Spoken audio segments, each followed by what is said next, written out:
আসসালামু আলাইকুম। আজকে ফুলকপি রান্না করব।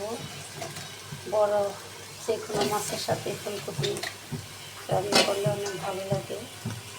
তো আমি আগে থেকে মাছ কষিয়ে নিয়েছি। এখন ফুলকপিটা ভালোভাবে কষিয়ে তারপরে মাছের সাথে দিয়ে দিই।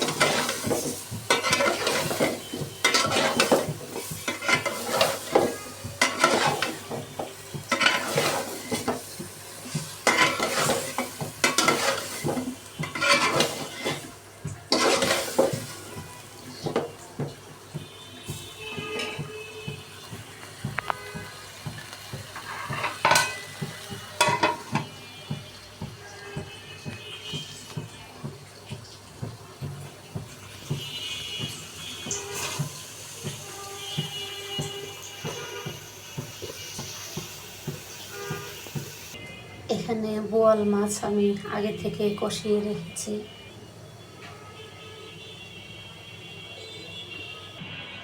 এগুলো হচ্ছে পাকা হিমসাগর।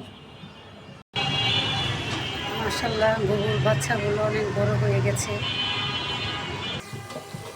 এদিকে ফুলকপিটা কষানো হয়ে গেছে, পরিমাণ পানি